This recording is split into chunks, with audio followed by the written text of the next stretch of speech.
नमस्कार दोस्तों, अनकही डरावनी कहानियां पॉडकास्ट में आपका स्वागत है। मैं आपका होस्ट विक्रम और मैं हूँ नेहा। आज हम आपको ले चलेंगे एक ऐसे गांव की कहानी पर जहां एक हॉन्टेड चुड़ैल का श्राप आज भी लोगों के रोंगटे खड़े कर देता है। शांतपुर, एक छोटा सा गांव जो पहाड़ियों के बीच बसा था। सालों पहले ये गांव अपनी खुशहाली के लिए जाना जाता था, लेकिन अचानक एक रात के बाद सब कुछ बदल गया। हाँ विक्रम, वो रात थी दीपावली की।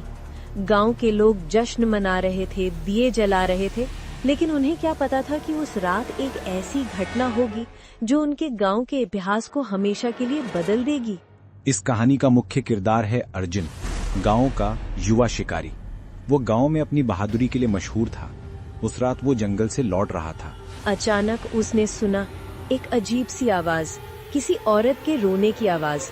पहले उसने सोचा कोई मुसीबत में है, लेकिन जैसे जैसे वो आवाज के पास पहुंचा, उसके पैर थमने लगे। उस जगह से एक अजीब सी ठंडी हवा बह रही थी। पूर्णिमा की चांदनी में उसने देखा एक औरत पीठ मोड़कर बैठी है, बाल बिखरे हुए। भूखी हूँ, बहुत भूखी हूँ, वो औरत बार बार कह रही थी। अर्जुन डर गया था, लेकिन उसने हिम्मत करके पूछा, कौन हो तुम, क्या मदद चाहिए? वो औरत धीरे से मुड़ी और जो अर्जुन ने देखा उससे उसकी रूह कांप गई। उसका चेहरा वो चेहरा नहीं था, सिर्फ दो जलते हुए कोयले जैसी आंखें और एक विकृत मुस्कान थी उस चेहरे पर। मैं चुड़ैल हूँ इस जंगल की।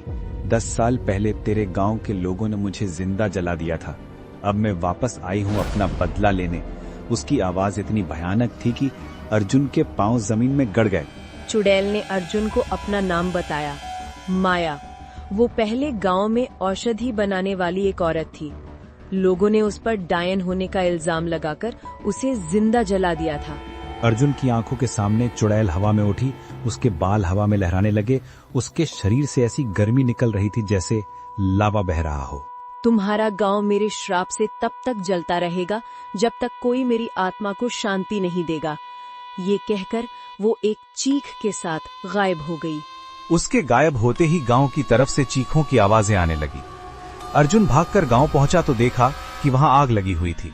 सभी घरों की छतें जल रही थी, लेकिन अजीब बात थी कि कोई भी इमारत पूरी तरह से नष्ट नहीं हो रही थी। हर रात गांव में कुछ न कुछ जरूर जलता था। कभी एक घर, कभी खेत, कभी अनाज का गोदाम। लोग समझ गए थे कि ये किसी श्राप का असर है।